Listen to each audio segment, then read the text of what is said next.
नमस्कार दोस्तों, मैं सुप्रिया स्वागत करती हूँ आपका डिकोड एग्जाम के डेली करंट अफेयर की क्लास में। दोस्तों, आज हम अपनी करंट अफेयर की क्लास में डिस्कस करेंगे 11th ऑफ में 11 मई से रिलेटेड करंट अफेयर को। तो चलिए जल्दी से आप सभी लोग सेशन से जुड़ जाइए, सेशन को आप सभी लोग शेयर करें। और जैसा कि मैं उम्मीद कर रही हूँ आप सभी लोग बहुत ही अच्छे से होंगे और एग्जाम के लिए भी आपके काफी कम समय दिन रह गए हैं। तो देखिए, डेली करंट अफेयर की जो पूरी रिवीजन वीडियो है वो डिकोड एग्जाम के प्लेलिस्ट में पड़ी है। तो देखिए, सर ने बहुत ही अच्छे से जो है बहुत अच्छा जो है क्वेश्चंस बनाया है, तो उन सबको जो है अच्छे से आप लोग उस वीडियो को देख लीजिए। एक ही वीडियो में सारा जो है 1 ईयर का करंट अफेयर है और वो आपको बहुत ही ज्यादा हेल्प करेगा आपके इस अगले एग्जाम के लिए। ठीक है, तो देखिए प्लेलिस्ट में वो वीडियो है और उसको अच्छे से देख लीजिए आप सभी लोग। अब आते हैं हम लोग अपने सेशन पे और स्टार्ट करते हैं अपनी क्लास को। उसके पहले कहना चाहूंगी कि जल्दी से चैनल को सब्सक्राइब कर लीजिए और बेल आइकन को प्रेस कर लीजिए। इससे आपको चैनल से रिलेटेड हर क्लास की वीडियो का प्रॉपर नोटिफिकेशन मिलेगा और आपकी कोई भी क्लास मिस नहीं होगी। चलिए दोस्तों, स्टार्ट करते हैं हम अपनी क्लास।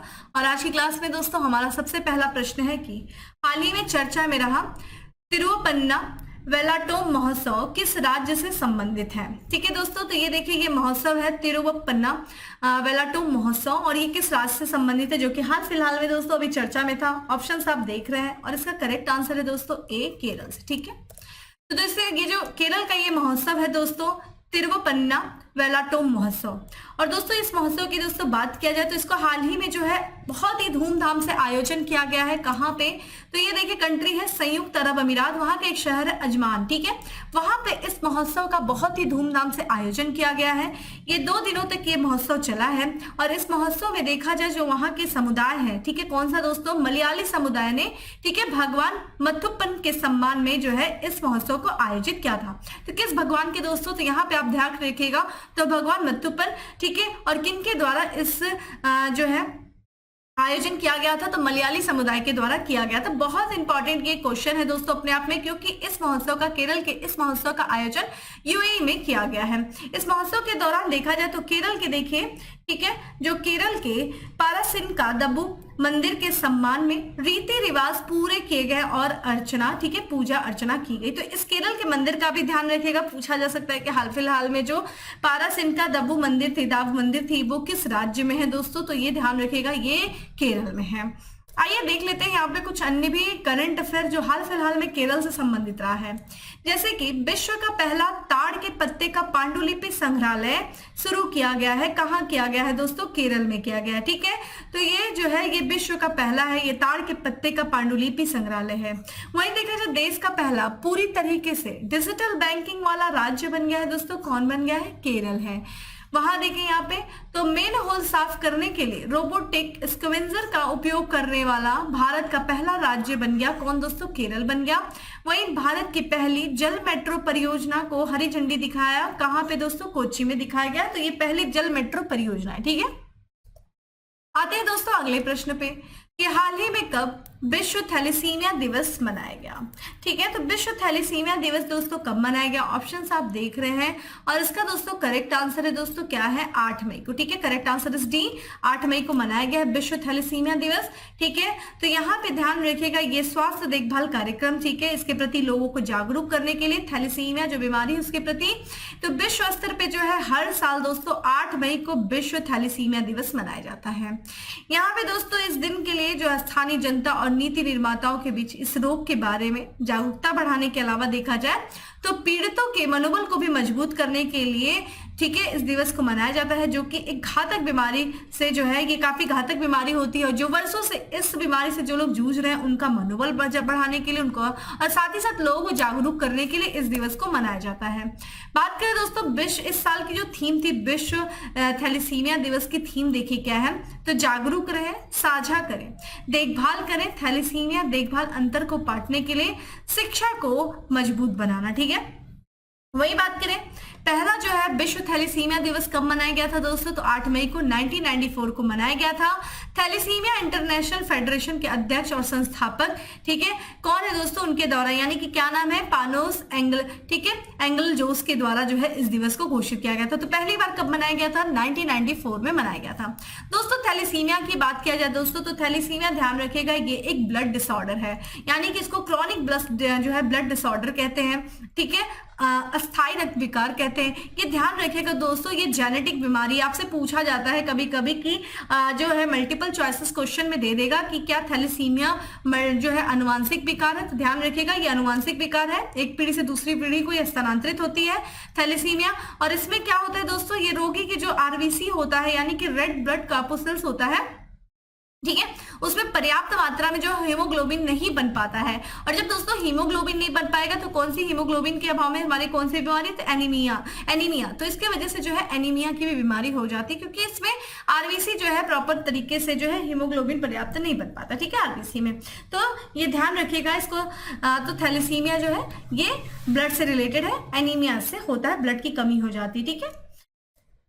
आइए कुछ और भी दिवस देख लेते हैं जो हाल फिलहाल में चर्चा में था, जैसे कि हर 7 मई को ध्यान रखिएगा विश्व एथलेटिक्स दिवस मनाया जाता है, ठीक है, विश्व एथलेटिक्स दिवस। और इस साल जो विश्व एथलेटिक्स दिवस की थीम देखिए क्या है, athletics for all a new beginning, ठीक है, ये इसकी थीम थी।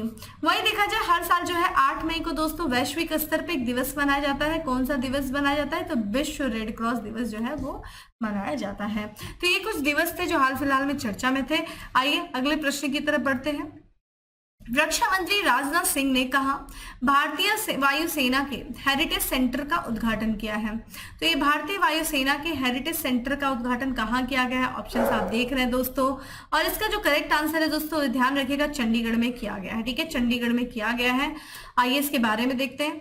तो देखिए रक्षा मंत्री जो है राजनाथ सिंह, उन्होंने देखिएगा ये अपनी तरह का ध्यान रखिएगा, ये पहला भारतीय वायुसेना हेरिटेज सेंटर है, ठीक है। तो भारत का पहला जो भारतीय वायुसेना हेरिटेज सेंटर है, कहाँ पे इसको बनाया गया दोस्तों, ये चंडीगढ़ में बनाया गया, जिसका उद्घाटन किया गया है रक्षा मंत्री राजनाथ सिंह के द्वारा।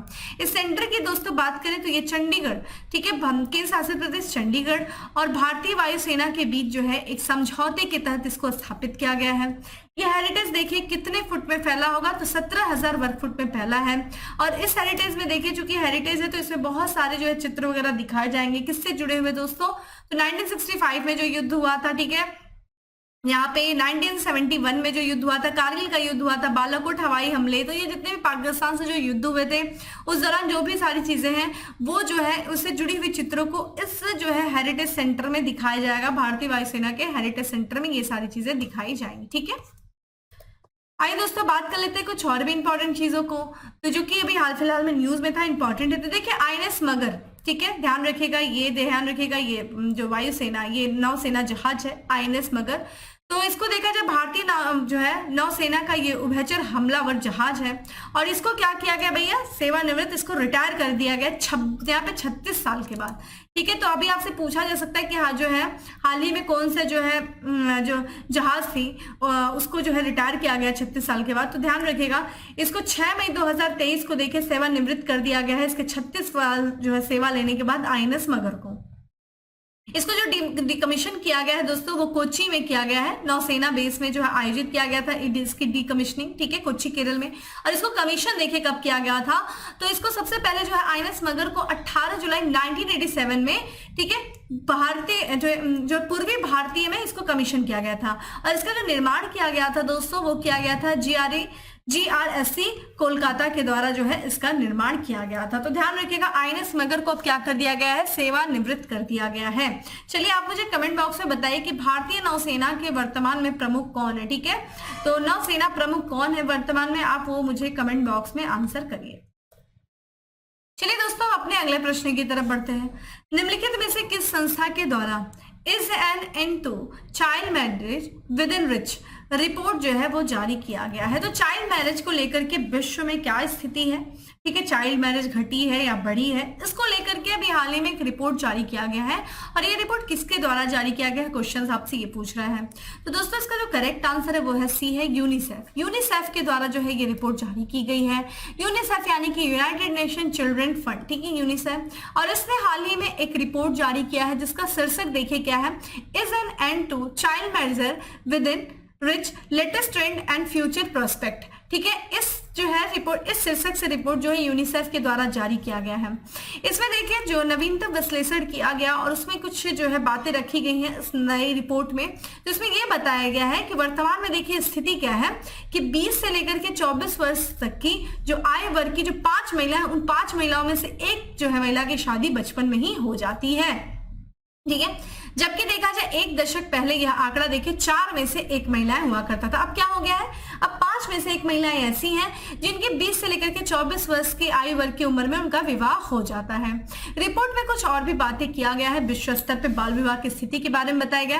वैसे तो इस रिपोर्ट में यह बताया गया है दोस्तों कि विश्व स्तर पर जो बाल विवाह होता था, जो चाइल्ड मैरिज होती थी, उसमें गिरावट हुई है। लेकिन इसके साथ इस रिपोर्ट में कुछ चेतावनी भी दिया गया है, जैसे कि अभी विश्व की स्थिति रही है, बहुत सारी जगह हमें युद्ध देखने को मिला है, बहुत सारा हमें जलवायु जो है परिवर्तन जिस तरह का हो रहा है, और जैसा कि कोविड महामारी आई है तो उस दौरान जो कुछ भी संकट उत्पन्न हुआ है उसमें यह देखा जा रहा है कि ये जो कुप्रथा है, बाल विवाह जैसी जो कुप्रथा विश्व समाज में जो विद्यमान है, इसकी जो कम होती दर है, ऐसा नहीं कि बहुत लंबे समय तक जो है ये प्रगति कर पाएगी, ये लग रहा है खतरे में है। हो सकता है कि बाल विवाह फिर से जो है ये इसका जो है बढ़ सकता है। वहीं देखा जाए इसमें ये बताया गया कि सबसे अधिक जो बाल विवाह होता है, वो सबसे अधिक दर जो है वो बाल विवाह की वो पश्चिमी और मध्य अफ्रीका वाले क्षेत्र में है। वहीं ये भी बात किया गया है कि दुनिया भर में मोटे तौर पे देखा जाए तो 115 मिलियन बच्चों में लगभग 18 साल की कम उम्र से पहले जो है वो विवाह कर दिया जाता है। तो ध्यान रखिएगा, यूनिसेफ ने ये रिपोर्ट जारी किया गया है चाइल्ड मैरिज को लेकर के। बात करते दोस्तों यूनिसेफ यानी कि संयुक्त राष्ट्र बाल कोष। ठीक है, देखो इसको स्टैब्लिश कब किया गया था, ये कब बना था दोस्तों यूनिसेफ की अगर आपसे बात किया जाए तो ये देखिए दोस्तों कब बना था, ये बना था यूनाइटेड नेशन जनरल असेंबली के द्वारा जो है इसको बनाया गया था। कब बनाया गया था, 11 दिसंबर को बनाया गया था, 1946 में बनाया गया था। दोस्तों इसके हेडक्वार्टर की बात किया जाए तो इसका जो हेडक्वार्टर है दोस्तों वो न्यूयॉर्क है। ठीक है, न्यूयॉर्क है, जो कि किसकी सिटी है दोस्तों, ये यूएसए में सिटी है। ठीक है, और ध्यान रखिएगा इसको बहुत सारे अवार्ड मिले हैं। 1965 में दोस्तों यूनिसेफ को नोबेल पीस प्राइज भी मिला था। ठीक है, नोबेल पीस प्राइज जो मिला था वो यूनिसेफ को 1965 में मिला था। कमेंट बॉक्स में आंसर करिए कि इस समय जो है यूनिसेफ के चीफ कौन है, आप मुझे कमेंट बॉक्स में आंसर करें।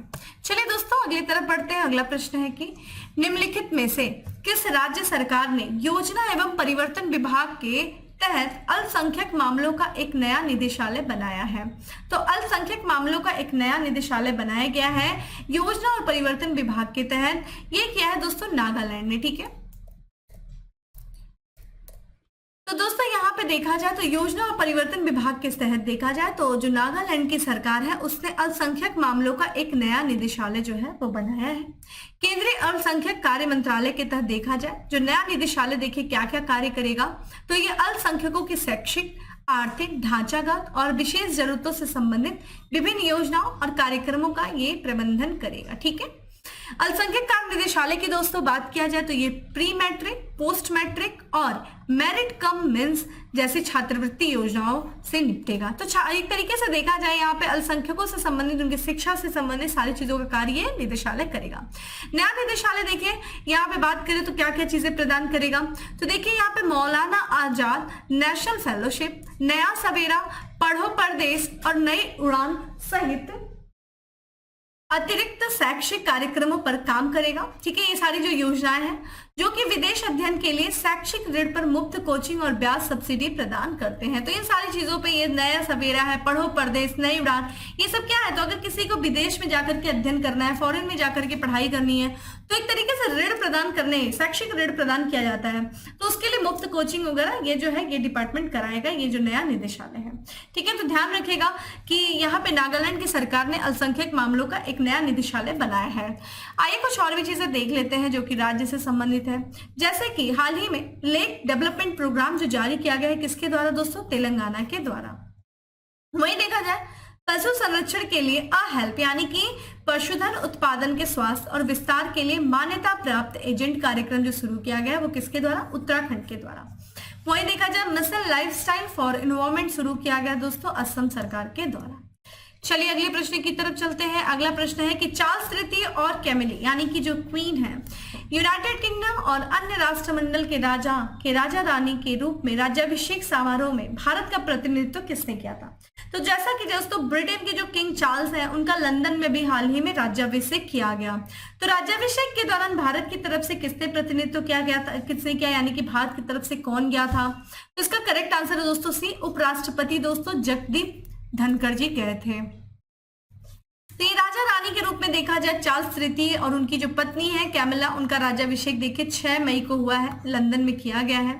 और यूनाइटेड किंगडम और जो अन्य राष्ट्र के मंडल के जो क्षेत्र के जो राजा रानी हैं, ठीक है, उनका राज्याभिषेक जो है उसमें वो उपस्थित थे। कहाँ पे हुआ है दोस्तों? वेस्टमिनिस्टर एम्बे लंदन में इनका किया गया था, तो लोग उपस्थित थे, ठीक है। और यहाँ पे जो है एक तरीके से यूनाइटेड किंगडम और जितने भी अन्य राष्ट्रमंडल के जो क्षेत्र के राजा रानी के रूप में इनका राज्याभिषेक किया गया, तो जितने भी राष्ट्रमंडल के जो देश हैं, क्षेत्र हैं, उनके भी ये राजा रानी रहेंगे।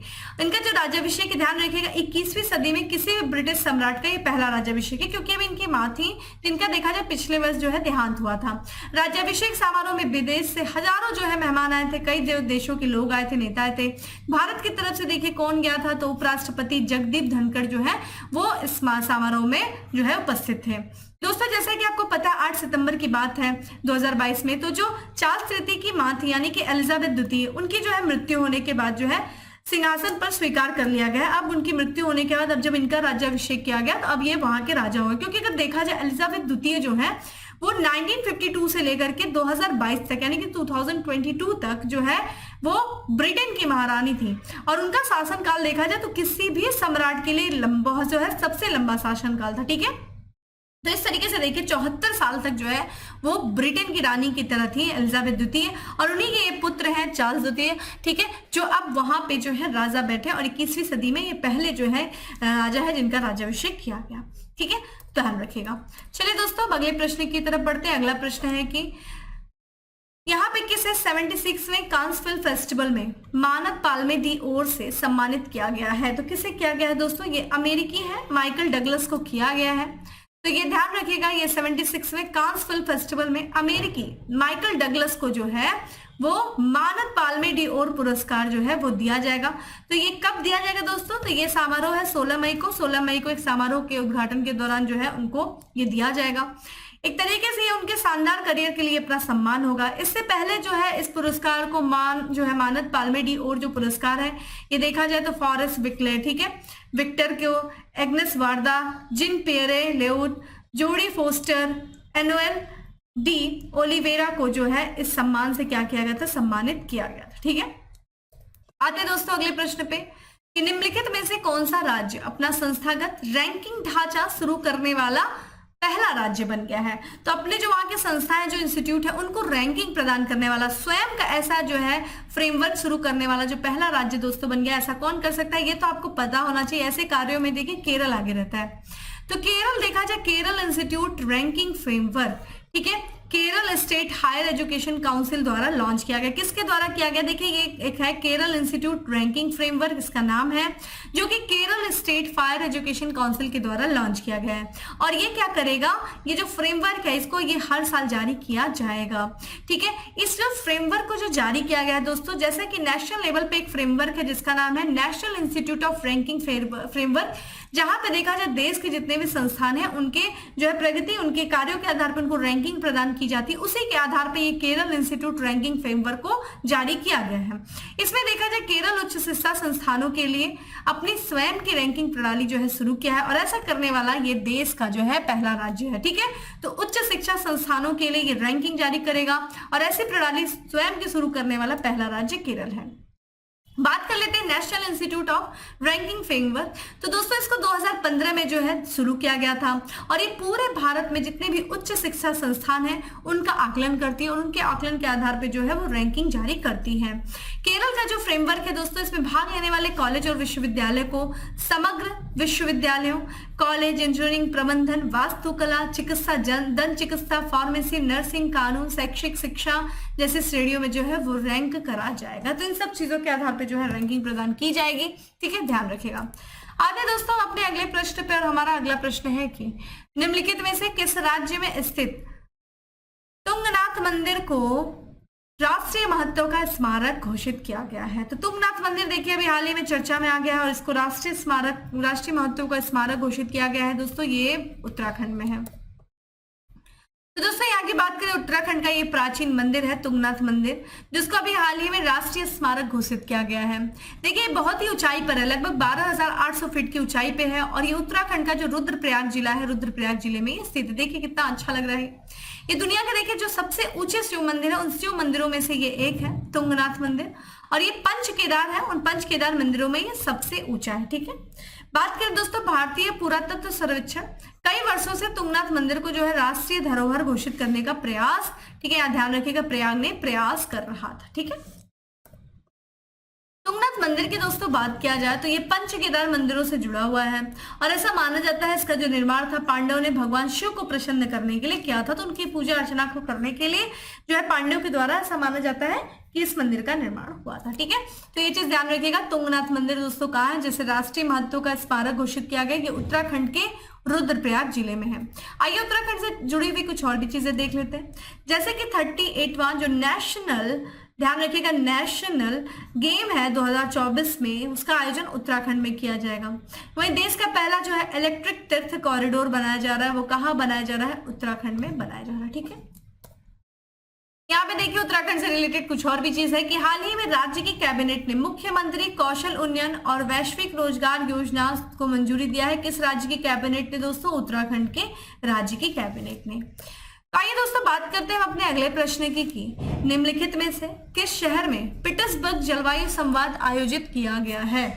तो पीटर्सबर्ग जलवायु संवाद जो आयोजित किया गया है, ऑप्शंस आप देख रहे हैं दोस्तों, ये किया गया है बर्लिन। ठीक है, जर्मनी की जो कैपिटल है दोस्तों बर्लिन, बर्लिन में इसका आयोजन किया गया है। तो बी इज करेक्ट आंसर।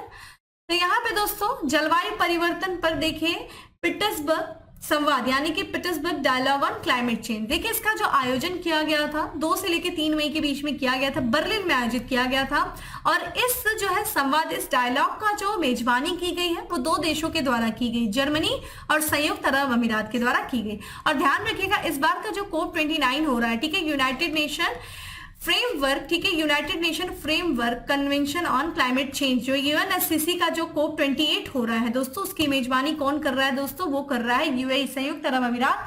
और ध्यान रखिएगा इसी जलवायु पर जो है इसी के द्वारा इसकी मेजबानी की गई है। ठीक है, पीटर्सबर्ग संवाद की।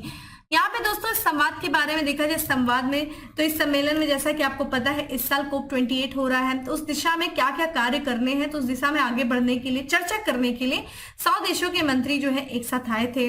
उद्घाटन यहाँ पे जो उद्घाटन हुआ था, उसमें जो भाषण हुआ था, ठीक है, तो उसमें जो संयुक्त राष्ट्र महासचिव है एंटोनियो गुटेरेस, उन्होंने देखा जाए तो ये बताया कि लगभग 1.5 डिग्री ग्लोबल वार्मिंग मार्क को प्राप्त करने के लिए अर्थव्यवस्थाओं को साफ करने, जीवाश्म ईंधन के उपयोग को कम करने और हर क्षेत्र में डीकार्बोनाइजेशन को चलाने की आवश्यकता पर जोर दिया गया है। ठीक है, तो ये सारी चीजें यहाँ पे की गई हैं दोस्तों, तो ध्यान रखिएगा।